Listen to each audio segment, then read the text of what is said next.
Oke, Assalamualaikum warahmatullahi wabarakatuh. Sebelumnya, izin perkenalkan diri.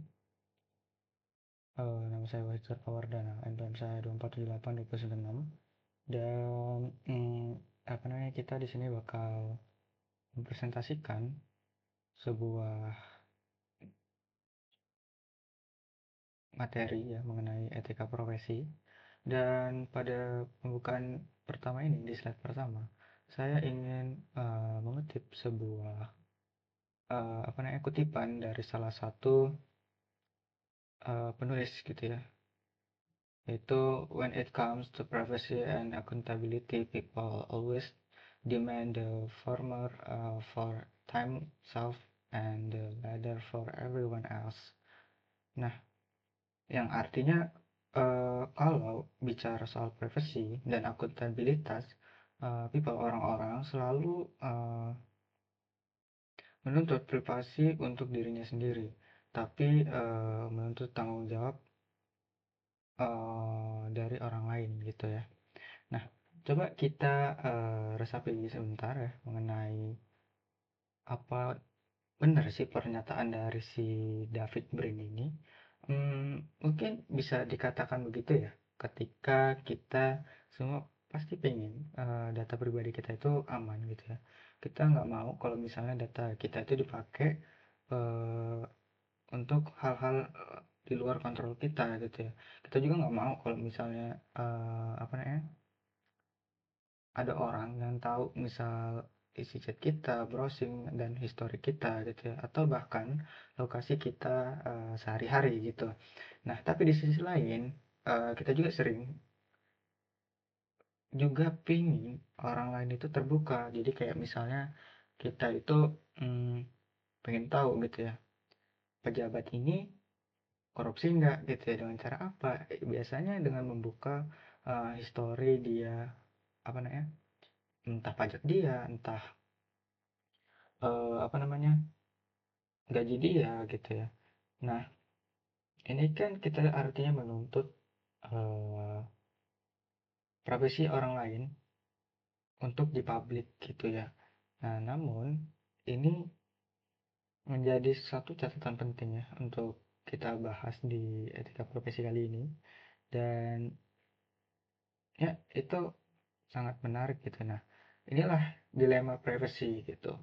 Selalu ada tarik ulur antara hak individu untuk melindungi dirinya sendiri dengan tuntutan masyarakat agar ada keterbukaan dan akuntabilitas. Nah, konsep inilah yang akan didasari jadi dasar kita untuk ngomong privacy di era digital. Nah, yang kedua, ini ada bagiannya itu hak atas privacy gitu ya. Nah, hak atas privacy ini ada dari 1890, Warren dan Brian Daines, yaitu kalau kita lihat ya, dia ini ngomongin di artikelnya The Right to Privacy oleh Samuel Warren dan Louis Brain meletakkan dasar konsep hukum privasi di Amerika Serikat. Nah, kalau kita lihat sejarahnya gitu ya, di artikel tersebut ya, profesi modern mulai dibahas mulai pada akhir abad ke-19, tahun 1890. Nah, ada dua tokoh besar yaitu si Warren dan Brandeis. Eh, apa namanya? Mereka itu menulis artikel ini yang kemudian dianggap sebagai tonggak lahirnya hukum privasi modern gitu ya. Nah, artikel ini muncul karena mereka itu sebenarnya gelisah gitu melihat perkembangan eh, era digital ini gitu. Kenapa? Karena kita tahu bahwa era digital itu naiknya selama 10 tahun ke belakang mungkin ya, itu sangat pesatnya luar biasa gitu ya. Dan bukan apa namanya, artikel ini muncul gitu ya karena perkembangan teknologi saat itu bukan internet tapi kamera fotografi dan media cetak. Bayangin dulu kalau misalnya kita itu ada kamera kecil dan surat kabar menyebar, dan surat kabar yang gampang menyebar informasi pribadi orang lain, Dan Warren dan Brandeis itu bilang kalau manusia itu butuh the right to be let alone atau hak untuk dibiarkan sendiri. Ya, masa ada orang lain gitu ya sedang uh, apa ya misal sedang beribadah gitu ya dipoto oleh orang lain dan disebarkan padahal itu kan sebuah hak dia gitu ya atas privasi beribadah dia sendiri tapi karena mungkin zaman dulu itu kan belum ada hak yang mengatur jadi itu masih beredar gitu ya. Dan lalu konsep ini kemudian masuk tuh ke sistem hukum di Amerika Serikat gitu ya. Salah satu pilar utamanya ada di amandemen keempat ya. Nah, di sini kita bakal ngebahas tentang amandemen keempat, yaitu melindungi warga negara dari pencarian dan penyitaan yang tidak wajar menjadi pilar hukum privacy. Nah, kemudian konsep itu masuk ke sistem hukum di Amerika dan yang melarang pencarian dan penyitaan tanpa alasan yang jelas. Kenapa? Karena dulu itu konteks rumah, dokumen dan surat pribadi. Tapi prinsipnya relevan banget ke dunia sekarang. Kalau dulu rumah itu harus dilindungi biar nggak asal digeledah. Sekarang data pribadi yang harus kita lindungi gitu agar nggak asal diambil atau diintip oleh orang lain. Nah, kita bisa analogikan secara gampang gitu ya. Misal rumah kita itu punya pintu. Nah, pagar dan gembok dan kita itu pakai pintu kita itu pakai pagar dan gembok ya itu biar kita itu aman gitu ya supaya nggak ada orang lain masuk gitu. Nah, data pribadi kita juga di dunia digital itu perlu dipagari dan juga diberi apa ya pelindung ya untuk tidak bisa dilihat oleh orang lain gitu. Nah, jadi kita itu punya privasi di dalam uh, di dunia digital gitu. Nah, lalu ini ada 4 undang-undang privasi di Amerika Serikat yang sering apa namanya yang digunakan gitu ya seiring berkembangnya zaman gitu ya. Nah, isu privasi itu makin kompleks banget maka lahirlah undang-undang khusus untuk berbagai bidang. Misalnya di sini ada FCRA, terus ada HIPAA, habis itu ada OPA dan juga ada HESPA. Nah, masing-masing ini apa sih gitu ya. Nah, kita bisa baca nih Fair Credential Report Act.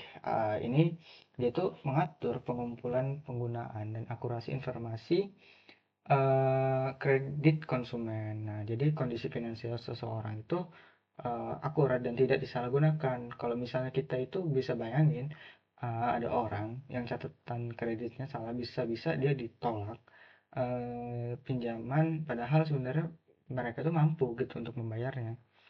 Nah, lalu ada juga HIPAA. HIPAA ini adalah Health Insurance Probability and Accountability Act. Nah, melindungi informasi kesehatan pasien. Misal pasien itu memiliki riwayat gitu ya serangan jantung dan dia itu nggak mau sebenarnya ngasih tahu ke orang lain gitu kecuali keluarga dia sendiri. Namun karena ada orang yang menyalahgunakan informasi tersebut dan disebarkan, akhirnya privasi orang tersebut itu bisa hilang gitu ya ataupun contoh lain gitu ya, seorang ada penyakit tertentu dan mungkin aja ya karena penyakit yang tadi itu misal apa tadi kita ngomong penyakit jantung ya, penyakit jantung itu nggak ada apa namanya gegara itu kita itu nggak bisa daftar kerja gitu. Nah, itu kan merupakan sebuah pelanggaran hak ya dan juga privasi. Lalu ada di sini COPPA yaitu Children Only Privacy Protects yang mengatur privasi anak online anak-anak di bawah umur 13 tahun gitu ya. Nah, melindungi anak-anak di bawah 13 tahun ini ketika berinteraksi di media sosial ya anak-anak kan sering tuh kalau misalnya klik-klik aja gitu yang tanpa membaca apa ya policy dari sebuah aplikasi tersebut. Nah, ini sebenarnya agak bahaya ya untuk di era sekarang apalagi kebebasan di dunia digital itu sebenarnya udah merambat kemana-mana gitu ya. Anak kecil ini harus kita batasi. Kenapa? Karena kita nggak tahu ya banyak sekali kejahatan dari media sosial itu meruntuk kepada anak-anak gitu ya. Nah, jadi mengapa di Amerika Serikat itu ini ditekankan banget gitu. Nah, terus ada yang terakhir ini SPA atau melindungi komunikasi elektronik dari penyadapan, melindungi komunikasi elektronik dari penyadapan ilegal. Jadi email, chat, atau telepon digital kita itu dilindungi secara hukum sebenarnya, dan kita bisa melakukan laporan jika ada yang melanggar gitu.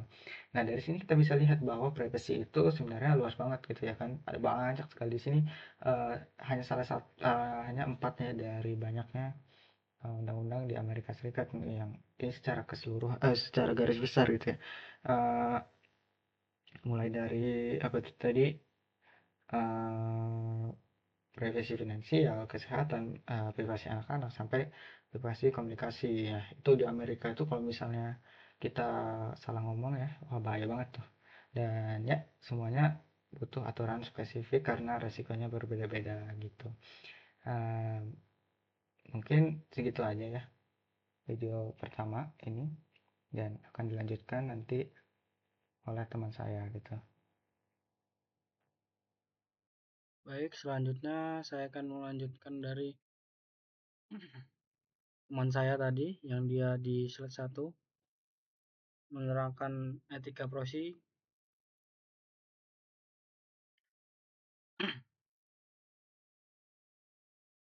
Pada kesempatan ini saya akan memaparkan materi mengenai privasi data khususnya tentang perlindungan spesifik Fire Information Practice atau FIP serta isu utama privasi dan anonimitas.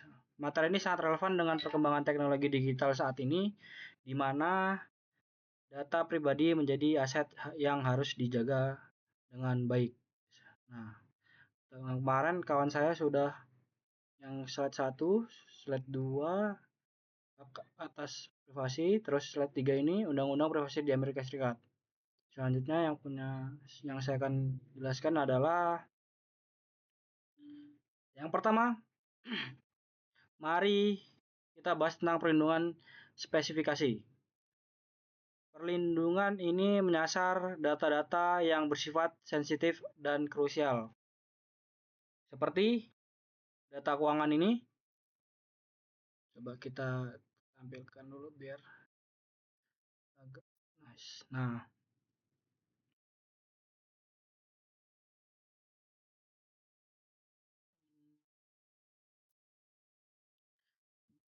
data keuangan yang pertama ini data keuangan.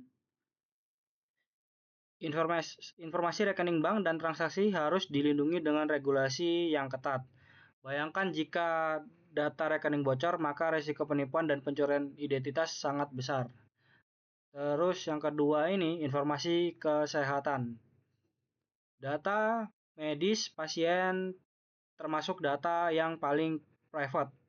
Oleh karena itu, akses terhadap data ini harus dibatasi hanya pada pihak berwenang seperti tenaga medis agar tidak disalahgunakan.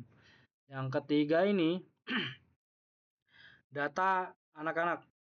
Perlindungan khusus juga diberikan untuk anak di bawah umur, terutama terkait aktivitas online. Anak-anak rentan menjadi korban eksploitasi sehingga privasi mereka wajib dilindungi. Yang keempat ini surveillance elektronik. Di era digital, komunikasi kita sering diawasi. Oleh karena itu, ada aturan khusus yang mengatur tentang pemantauan komunikasi digital agar tidak melanggar hak privasi individu. Jadi, perlindungan spesifik ini memastikan bahwa data penting dan sensitif tidak disalahgunakan oleh pihak yang tidak bertanggung jawab. Selanjutnya, slide 2 ya ini slide yang kelima ini. Fire Information Practice atau FIP. FIP adalah seperangkat prinsip panduan untuk menangani data pribadi secara adil dan bertanggung jawab. Ada 6 prinsip utama. Yang pertama, pembatasan pengumpulan. Hanya data yang relevan dan benar-benar dibutuhkan oleh yang boleh dikumpulkan. Yang kedua ini pembatasan penggunaan. Data hanya boleh digunakan sesuai tujuan awal, tidak boleh disalahgunakan untuk hal lain. Yang ketiga, keamanan data penting untuk memastikan data dilindungi dengan langkah keamanan seperti enkripsi dan autentikasi. Terus integritas data. Yang ini data harus dijaga agar tetap akurat dan mutakhir sehingga tidak menimbulkan kesalahan informasi. Yang kelima, keterbukaan publik. Masyarakat harus diberi tahu bagaimana data mereka dikumpulkan dan digunakan. Yang keenam ini akses individu. Setiap orang berhak mengakses data pribadinya dan mengoreksi bila ada kesalahan. Dengan menerapkan prinsip FIP ini, organisasi atau perusahaan dapat meningkatkan kepercayaan masyarakat dalam mengolah data pribadi. Lanjut, slide 3. Isu utama privasi dan anonimitas.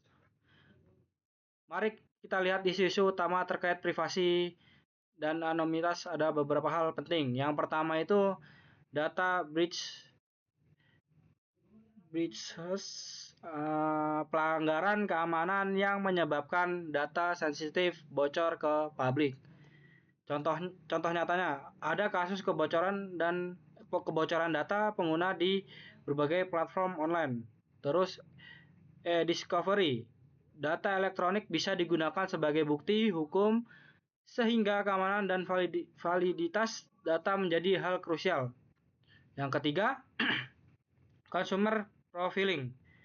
Banyak perusahaan mengumpulkan data untuk membuat profil konsumen meskipun bermanfaat bagi bisnis. Hal ini menimbulkan resiko penyalahgunaan privasi.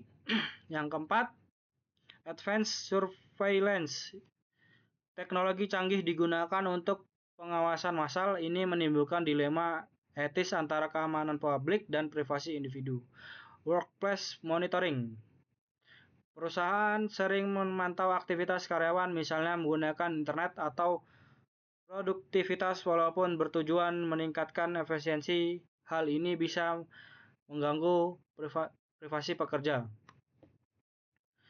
Isu-isu ini menunjukkan bahwa menjaga privasi di era digital bukan hal yang mudah, karena selalu ada tantangan baru yang muncul seiringnya perkembangan teknologi. Bentar.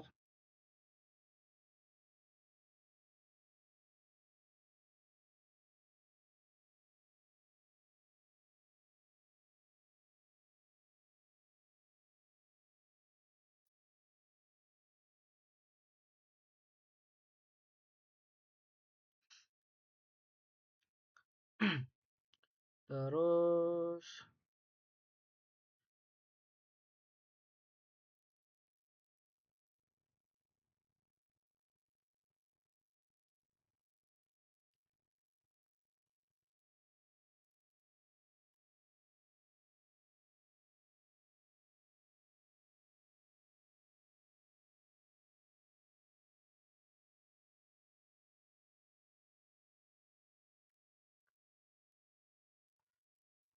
nah, bisa kita simpulkan bahwa perlindungan privasi data sangat penting untuk melindungi individu dari penyalahgunaan informasi pribadi, perlindungan spesifik, prinsip FIP, dan kesadaran terhadap isu-isu privasi adalah kunci agar kita bisa tetap aman di era digital.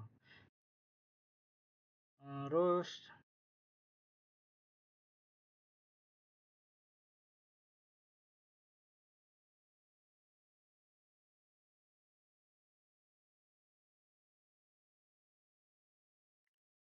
kalau data breach ini kayak kebocoran data sensitif ini nih. Terus e-discovery ini data elektronik jadi bukti hukum.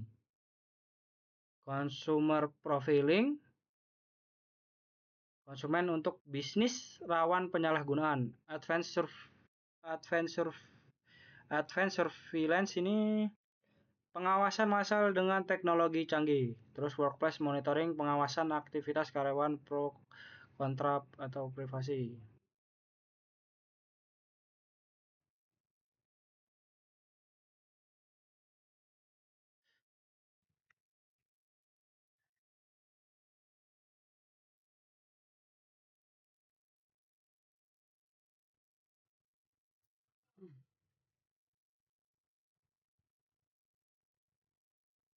Oke, cukup. Itu saja yang bisa saya sampaikan. Selanjutnya akan dilanjutkan oleh teman saya.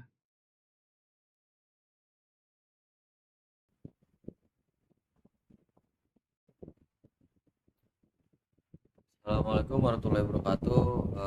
Saya Muhammad Fatimur Simstein, PEM 27081. Saya akan melanjutkan presentasi atau penjelasan dari kawan saya sebelumnya. Baik, di sini ada konteks privacy di Indonesia. Nah, dari poin utamanya ini dari amandemen keempat hingga UU PDP melawan kelalaian negara. Nah, ini menunjukkan bahwa perlindungan privasi di Indonesia telah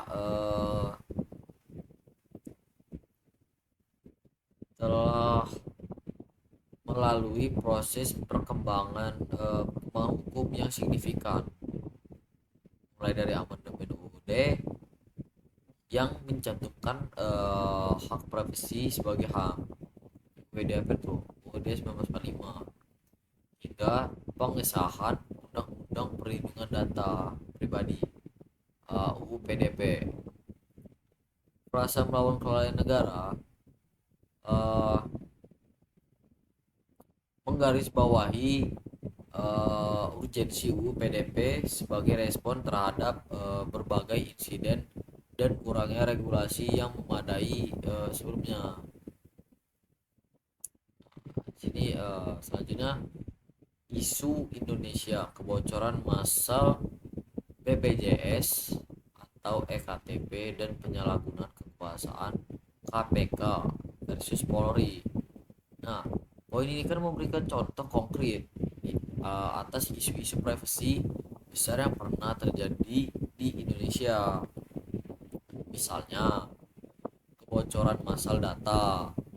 Nah, ini kan mengacu pada insiden kebocoran data pribadi yang skalanya besar gitu. Seperti juga melibatkan lembaga publik seperti data BPJS atau EKTP tadi yang menunjukkan kerentanan sistem data negara. Nah, terus penyalahgunaan kekuasaan. Ini merujuk pada kasus-kasus di mana informasi atau data pribadi digunakan untuk kepentingan politik atau penegakan hukum yang kontroversial, seperti persatuan antara Komisi Pemberantasan Korupsi KPK tadi dan Kepolisian Negara Republik Indonesia atau Polri yang sering melibatkan isu penyadapan atau bocornya informasi.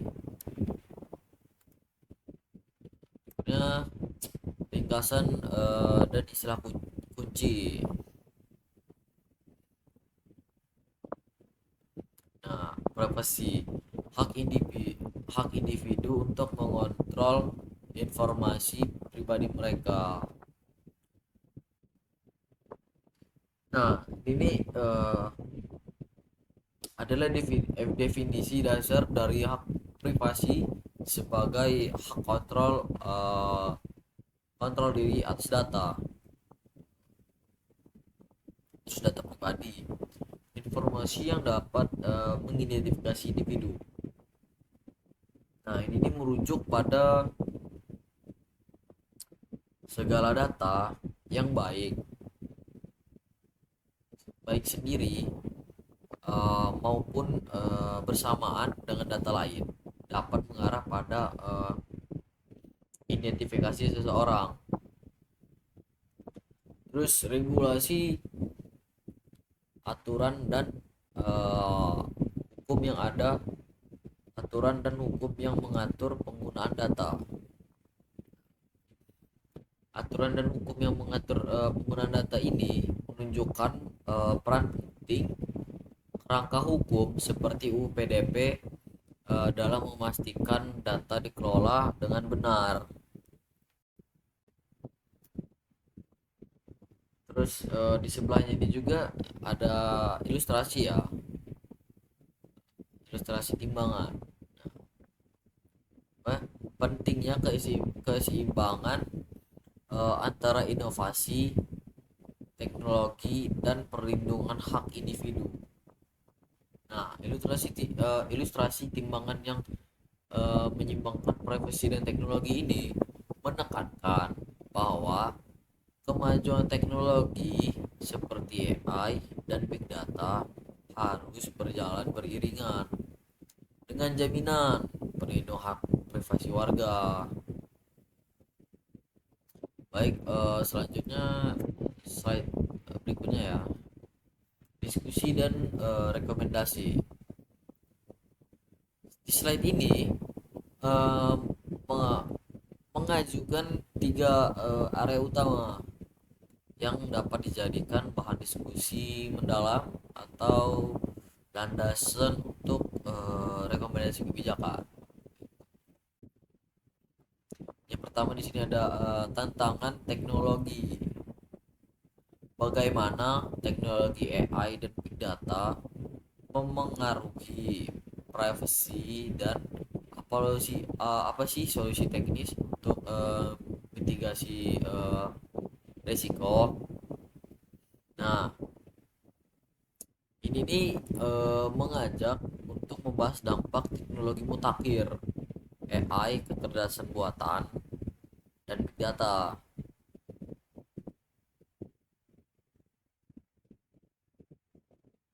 AI dan big data ini kan sangat bergantung pada pengumpulan dan analisis data besar-besaran.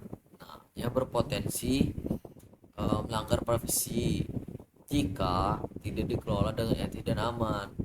Nah, jadi diskusi ini harus mencakup solusi teknis seperti, nah ini solusinya, eh, seperti anonim anonymization, encryption, atau privacy enhancing technologies atau PET. Terus peran pemerintah, bagaimana pemerintah dapat merealisasikan keamanan nasional dengan hak privasi warga negara. Nah, ini membahas dilema antara kebutuhan pemerintah akan pengawasan demi keamanan nasional atau penegakan hukum dan kewajiban melindungi hak dasar warga negara. Diskusi perlu menyentuh kerangka hukum yang jelas, transparansi, dan akuntabilitas pemerintah dalam mengakses atau menggunakan data warga. Terus tanggung jawab individu.